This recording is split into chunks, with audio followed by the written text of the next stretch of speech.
मैं दीप्ति हूँ और आज का जो सेमिनार है, सेमिनार नहीं एक्चुअली में इन्वेस्टर कनेक्ट है, वेंचर बूस्ट 2.0। तो आज का हमारा मेन ऑब्जेक्टिव है कि इन्वेस्टर से स्टार्टअप्स को कनेक्ट करना। तो हमारे लगभग 15 इन्वेस्टर हैं जो बाहर से आए हैं और स्टार्टअप से कनेक्ट कर रहे हैं। तो हमने 3-4 पैनल्स बना रखे हैं जिसमें इन्वेस्टर और स्टार्टअप का कनेक्शन हो रहा है। तो उसमें वो अपने स्टार्टअप्स को पिच कर रहे हैं, इन्वेस्टर उनसे क्वेश्चंस पूछ रहे हैं। तो इससे दो चीज़ें होती हैं, एक तो उनका एक्सपीरियंस बढ़ता है, एक्सपोजर होता है, कनेक्टिविटी होती है, उनको अच्छा फीडबैक मिलता है और अच्छा हुआ तो कुछ ना कुछ रिजल्ट भी ज़रूर निकल के आएगा। कहाँ से लोग आ रहे हैं? सर लोग कभी दिल्ली से हैं, बैंगलोर से हैं, वेंचर कैपिटलिस्ट हैं और भी बहुत सारे सर लोग हैं। तो 10-12 लोग हैं, सबकी लिस्ट है हमारे पास है। अगर आपको चाहिए होगा तो आपको ज़रूर शेयर करूँगी। क्या लगता है मैम, इस तरह के कार्यक्रम से, इस तरह के विषय से कुछ बिहार की छवि, बिहार आगे बढ़ने का कुछ? अभी तो लगातार हम देख रहे हैं, हमने इन्वेस्टर से काफ़ी कनेक्शन किया है और ये इसलिए भी कर रहे हैं क्योंकि एक एक्सपोजर मिलना ज़रूरी है हमारे स्टार्टअप्स को। जब हम बाहर से कंपैरिजन करते हैं अपने स्टार्टअप्स की तो बहुत सारी चीज़ों में इनको अपग्रेड होना ज़रूरी है, चीज़ों को समझना ज़रूरी है। एक आइडिएशन स्टेज है तो उसको वैलिडेशन तक कैसे लेके जाए, उसके बाद उसको मार्केट का एक्सपोजर कैसे करें। तो ये सारी चीज़ें जो उनको फीडबैक मिलती है ये उनके लिए बहुत अच्छी होती हैं क्योंकि हम अपनी चीज़ों को बेस्ट समझते हैं। जब हमें बाहर की नज़र से चीज़ों को देखते हैं तो उसमें मॉडिफिकेशन और बढ़ जाता है।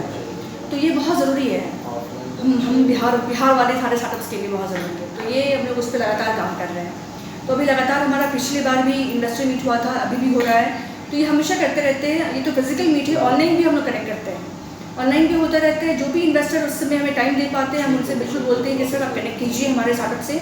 तो उनको फीडबैक भी मिलेगा, उनको समझ में आएगा कि अभी नेक्स्ट में क्या करना है, हम कहाँ पे गलत कर रहे हैं। हो सकता है कि ये सारे हमारे फ्यूचरिस्टिक अच्छे स्टार्टअप्स हैं जिनको ग्रोथ स्टेज में हैं और उनको और प्रोडक्टिव ग्रोथ मिल सकता है। इनफैक्ट इन्वेस्टर से उन्हें अच्छा हो सकता है कि कुछ कमिटमेंट मिल जाए। तो ये इसलिए हमेशा करते रहते हैं हम। गवर्नमेंट की तरफ से किस तरह का सहायता मिली है? गवर्नमेंट से देखिए हमेशा सहायता मिलती है क्योंकि जब पिछली बार भी बिहार कनेक्ट हुआ या बहुत सारे इवेंट्स हुए उसमें गवर्नमेंट ने ही सारा कुछ किया। उन्होंने ही पहला स्टेप लिया कि नहीं हमें इन्वेस्टर्स कनेक्ट करने हैं। हमारी पूरी बिहार की टीम ने, बिहार सरकार की टीम ने सारे इन्वेस्टर से कनेक्ट किया, उनको बुलाया यहाँ पे और सबसे एक नेटवर्किंग हुआ। तो तभी उनको भी, उनका भी एक माइंडसेट चेंज हुआ कि नहीं बिहार में बहुत ग्रोथ है, यहाँ के स्टार्टअप्स में भी बहुत कुछ है, कुछ चीज़ें हैं जो ग्रोइंग स्टेज में है, उनको थोड़ा और नरिशमेंट और क्लैरिफिकेशन की ज़रूरत होती है। कुछ लोग हैं जो बहुत अच्छे हैं, तो यानी कि वो जो गैप है उसको फुलफिल करना है हमें। तो ये हमें सब समझ में आता है जब हमारे इन्वेस्टर हमसे और कनेक्ट करते हैं। वो बताते हैं कि नहीं हमने वहाँ देखा है, आइडिया में बहुत दम है, बट इसको और अच्छी तरह से आप इसको कीजिए। तो ये सब चीज़ें जो होती हैं ये बहुत ज़रूरी है कि हमेशा होते रहें। अदरवाइज़ फिर अगर हम उनको हैंड होल्ड बोल रहे हैं तो उनको ये भी तो चेक करना चाहिए कि वो हैंड होल्ड में उनको किस लेवल पे हम हैंड होल्ड कर सकते हैं। अलग अलग लेवल ऑफ हैंड होल्डिंग बहुत ज़रूरी है। तो ये बिहार सरकार का बहुत अच्छा रोल रहा है, अभी स्टार्टिंग से लेके अभी तक में उनका बहुत सपोर्ट रहा है। कल भी हमारा जो इवेंट था निवेशन भवन में, वहाँ पे भी हमने इन्वेस्टर से कनेक्ट भी किया। जो भी हमारे इन्वेस्टर 4-5 थे तो उन्होंने उनसे हमने रिक्वेस्ट किया और वहाँ पे भी 7-8 स्टार्टअप्स ने पिच किया। तो एक वहाँ पे जो भी स्टार्टअप थे उन्होंने देखा कि हाँ भाई पिच में ऐसी चीज़ें पूछी जाती हैं। आपने शार्क टैंक देखा है तो वो शार्क टैंक में कितना सारा चीज़ पूछते हैं, तो हमको उसके लिए प्रिपेयर होना है। वो कॉन्फिडेंट तो होना चाहिए, क्लैरिटी ऑफ माइंड होनी चाहिए और हमें कैसे ग्रो करना है ये ग्राफ हमारा अच्छा होना चाहिए, हमारे रेवेन्यू मॉडल्स क्लियर होना चाहिए, जो स्टार्टअप्स को चाहिए, जो इन्वेस्टर को चाहिए वो सब हमें पता होना चाहिए। तो ये हमने कल इसलिए किया था कि और भी जो स्टार्टअप्स है वो देखें, सीखें कि भाई कैसे क्वेश्चंस होते हैं, हमें कैसे माइंडसेट करना है, प्रिपेयर रखना। और आज हमारा 1-to-1 सेशंस है, 3-4 पैनल हमारे ऑलरेडी सुबह से चल रही है।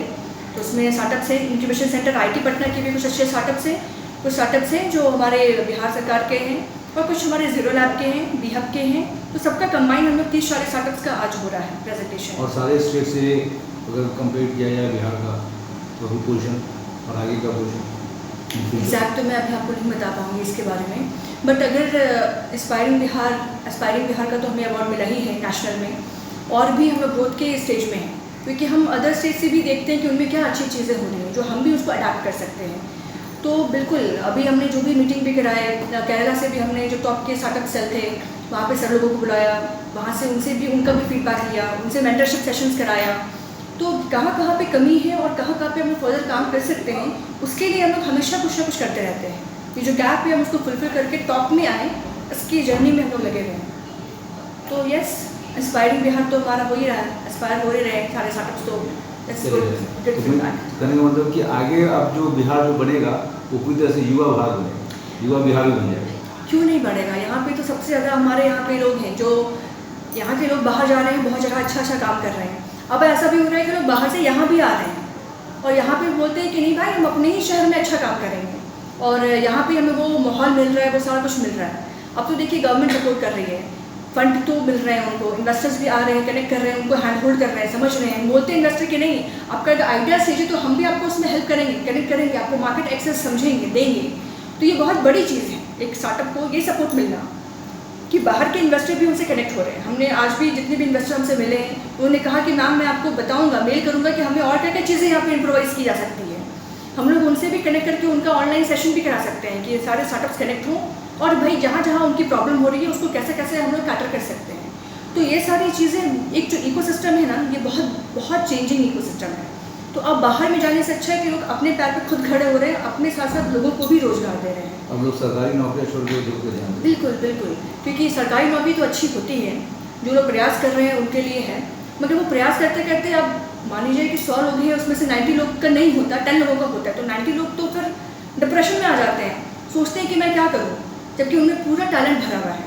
तो बेटर है कि अब रोजगार देने वाले बने। तो हम तो ये कहते हैं, और हमारे जितने भी स्टार्टअप्स हैं they are doing very good. अपने अंदर उन्होंने बहुत लोगों को रोजगार दिया है, बहुत अच्छे से काम कर रहे हैं, ग्रो कर रहे हैं। जो भी कहीं पे हर्डल्स आ रहा है, उसी हर्डल्स के लिए सारे लोग हैं जो इकोसिस्टम बना के रखे हैं कि आपको यहाँ पे ये करना चाहिए, ये करना चाहिए, इससे ऐसे अप्रोच करो, बात करो। इट्स अ टफ टाइम, क्योंकि कभी कभार टास्क हेक्टिक हो जाता है, आपको उसमें फाइट करनी पड़ती है, चैलेंजेस होते हैं, क्योंकि हम जो बोलते हैं वो इतना ईजी नहीं होता। ग्राउंड लेवल पे there is some kind of difficulty, तो उस डिफिकल्टी को पार करना बहुत ही चैलेंजिंग का काम है। तो उसी के लिए हम लोग उनको बोलते हैं, सशक्त करते हैं कि नहीं, you have to do it. आपको इतनी सारी इंक्यूबेशन सेंटर आईटी पटना में टेक्निकल सपोर्ट है, जो भी चीज़ें बनाना है, आपको CIP से मैनेजमेंट का सपोर्ट है, STPI से सॉफ्टवेयर है, ऐसे बहुत सारे इंक्यूबेशन सेंटर हैं, AIC है। तो ये सारे लोग हैं जो सब आपको हेल्प करते हैं कहीं ना कहीं। अब हमारे जितने भी सीनियर्स IAS ऑफिसर हैं वो सारे लोग हमेशा हेल्प करने के तैयार होते हैं।